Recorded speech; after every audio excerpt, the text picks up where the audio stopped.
Hello, hello. My name is Kayla Brick. I'm a Upwork coach and professional illustrator, and today we are talking about how to actually send a proposal on Upwork. This is one of the weird things that feels super complicated, and I'm going to walk you guys through it step by step today. So, we're not talking about any job analysis. I'm not going to look at these and decide whether or not it's a good job listing or anything like that today. I have other videos for that, so go check those out. But I found this one here, so I'm actually going to send a real live proposal into this thing with you guys. So, first things first, we're going to go up to the top right here. This is the little apply now button. So, this is the actual screen that pops up when you decide to submit a proposal to a job listing on here. First question we're asked is whether or not we want to show them the client our general profile or two specialized profiles. And when you're just starting out on here, all you're going to have is your general profile. That's just every portfolio you've ever done, that's every review you've ever gotten on Upwork. So it's just everything all in one place.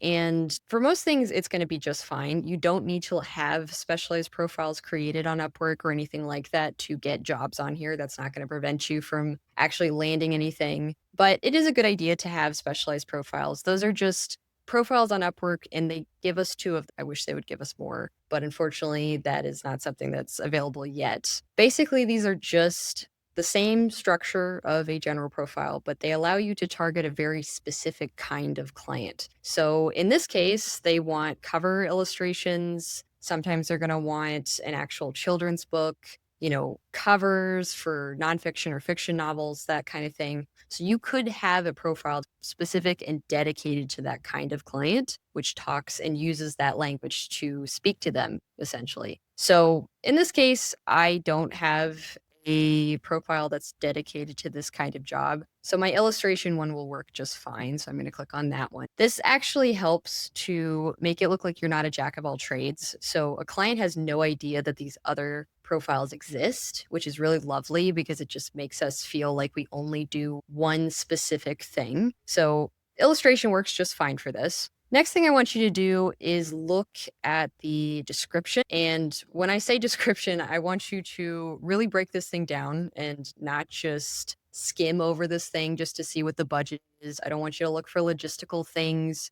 All that's important, of course, but we want to just really get in the mindset of what this client really truly wants. So that's not what we think that they want. This for a children's book thing, I'm thinking, how many illustrations do they want done? Do they need character design? Do they need, this to be KDP standards, which is Amazon specific logistical specs for their particular books whenever they print them or put them online or anything like that? So that's what I'm thinking personally as a freelancer. But in this case, we have a bunch of other things in front of us that are going to be a bit more specific to this particular client. So let's take a look at that. In this case, we have the actual setting that the client wants the book and the illustrations to take place in. They have a certain kind of style that they want. So I may want to mention this to them. Just make little notes in your head of what the client actually is looking for here, because that's going to make you stand out on Upwork. A lot of times Upwork freelancers just send templates to clients and they don't have any specific language or anything from the actual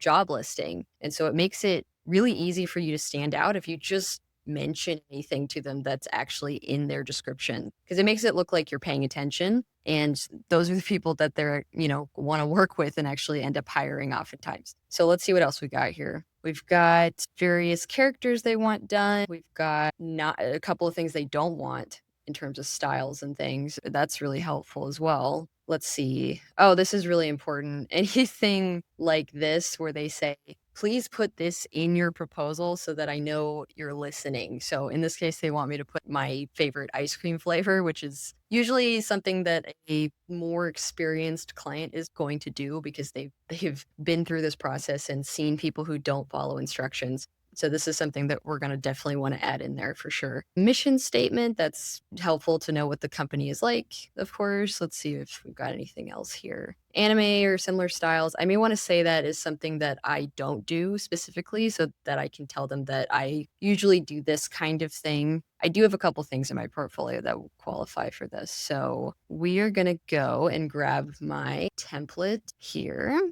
So we've got milestone versus by project. I personally only like to do by project. That's mainly for speed in terms of just getting proposals out there and sent. But I also don't like to break down a contract into milestones before I had a conversation with a client. Milestones, by the way, are just checkpoints in a contract. So we have the contract as a whole. So whatever you end up doing with that client, and then we have checkpoints in the contract that you will get paid at. So let's say you were doing a book with this client. So you'd want to do each chapter, with illustrations in this case. Like I had an illustration per chapter. So I would do a milestone per chapter per illustration in that case. So I don't like to do by milestone. It's kind of arduous, tedious to put the whole thing together before you know the logistical side of things with this client. So I just do by project. I never change the actual budget itself because I want the client to open my proposal. I don't want to suggest or pitch any kind of budget changes, less or more, depending on this particular contract. Because again, I haven't had that conversation. So I don't know where the client's head's at. I don't know how long things are going to take. This is all just everybody's best guess.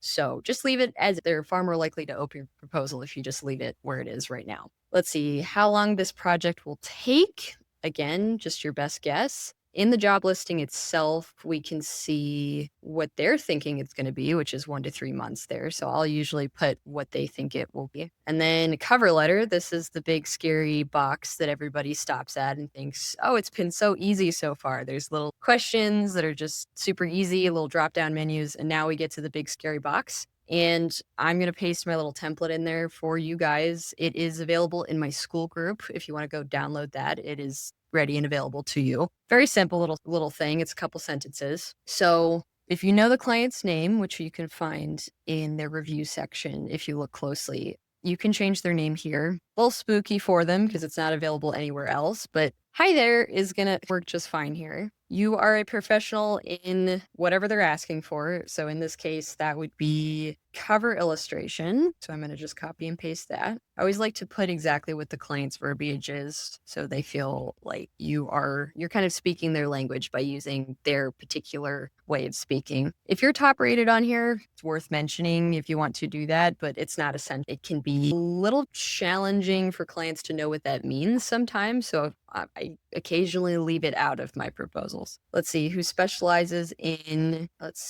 So in this case, actually, I'm a professional illustrator who specializes in cover art. I noticed you need, and this is whatever they want. So we're going to do one cover illustration for the entire and several spot illustrations. Okay, that's fine. And then we can go into asking them a question, which is really important because it's kind of an awkward process for freelancer and client on Upwork to do this entire thing where they put a job listing and they give you a contract. It's just kind of a weird process where they haven't met you. It's all online. So it's always nice to break the ice a little bit with a question. So I like to, even if you know everything, like this particular client has listed out everything here, which is really lovely. But let's just say that we have couple of extra questions. Always good to just ask more because it not only makes them feel like they can talk to you, but if you don't know all of the specs of that particular contract, it's a good idea to actually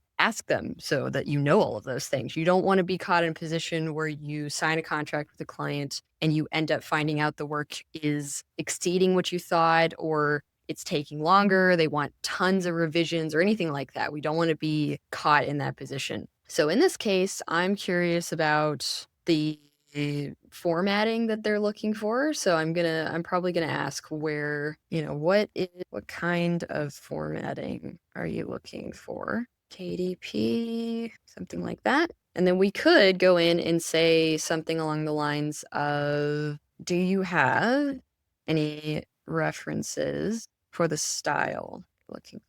And then what I like to do to completely negate just this whole process here when it comes to budget stuff is to just put a little line in here that says something like, let's chat about a fixed rate contract that works for both of us. Describe your recent experience with similar projects. I've done, this is a lot of times most clients on here will pick the default questions. This is a nice thing to see just because it does mean that the client's interested in asking a little bit more from you, which is good. But I'm not always a big fan of these default questions because I've answered them so many times and they just feel a little bit artificial. But that doesn't mean you shouldn't answer them. Just put a one-line response in there. It's going to work fine. This is also an important line in this proposal. Don't overcomplicate things. Keep it super short and sweet. But this is what we call in marketing a call to action. You should have one of these on your profile as well. But these are basically just a single sentence that says something that you want the client to take a next step. So in this case, we're going to want them to look at our portfolio and then actually reach out to us via Messenger. So that's the same on your profile, but they're a little bit further down the pipeline at that point. So you want to give them a little bit extra stuff to do so that they don't feel like they're flailing around, not sure what to do on Upwork, because Upwork has a challenging interface. So we want, and that's both for client and freelancer. So we want to give them a chance to feel like you, as the freelancer, know exactly what to do next. Let's see. They also wanted my favorite ice cream here. So let's put chocolate chips ice cream. Okay, let's see if there's anything else they wanted. Okay, so they also have a thing about AI too. So I'm going to mention that as well. Let's see. I'm going to put this in here. Right after this, don't do anime or cartoon styles.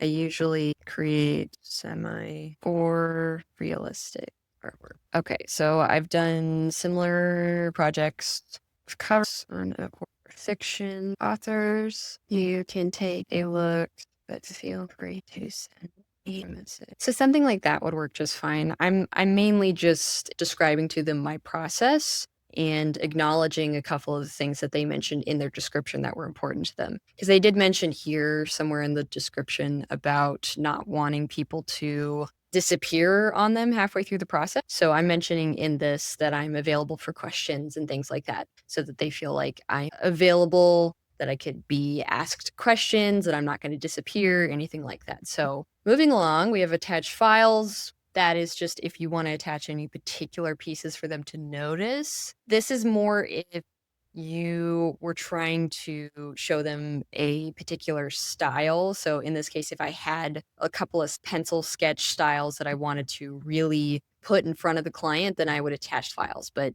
because we also have the opportunity to add our portfolio, it's perfectly fine to do that as well. This is just if you want to really go the extra mile, if they've added a particular attachment that they want you to look at and match that style or anything like that, then this would be a good opportunity to do those things, but not essential by any means. Adding an Upwork job, these are just adding your testimonials. So I like to make sure that if I have anything that is specific to this kind of job, so if I had cover art testimonials or reviews, then I would add those first. But past that point, you want to just add anything that is relevant to this job and make sure it's a 5-star review. It's one of your better reviews. Let's see, we've got also our portfolios. Better to just add the one that is relevant to this client. So don't put just a ton of portfolios in here and overwhelm this client. We want to just give them the stuff that's going to be relevant to their particular job. So in this case, I'm going to put my illustration portfolio and that's it. I'm not going to add anything else there. All right. Last thing when it comes to proposals is boosting. So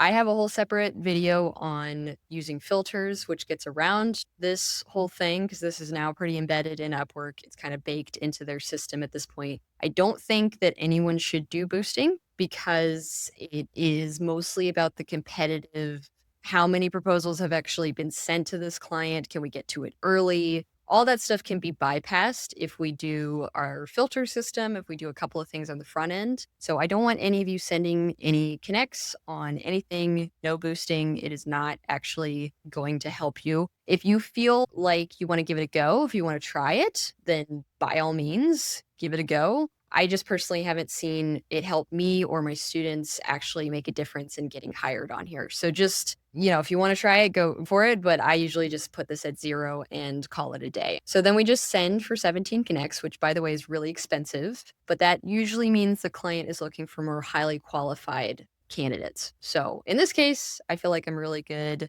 candidate for this thing, so I'm going to send it in for 17 connects. All this stuff is standard legalese stuff. You can take a look at it, but it's mostly just the making sure that you understand that they're going to put the money in escrow, which is on hold in the contract, and then it will be released to you once a client approves it. So just take a look at this thing, but I am one of those people that reads terms of service, which makes me a big nerd, and everybody knows that, I think, at this point. But it just understand that there's nothing spooky or weird going on here. Just put, yes, I understand, and continue, and you're all good. One last thing of note with proposals is that you can, before the client ever actually views this proposal, make edits to this thing. It's only when the client actually views your proposal that you can no longer make those edits. So just if you look through your proposal and you see a little mistake that you want to make a edit on, just do that really quick and leave it alone. Don't look at it, just leave it alone. There's no reason to go in and just try and tweak things because we're not trying to be perfectionists here. We are very ready, fire, aim in my channel and in my little world of freelancing. So that is it, guys. If you need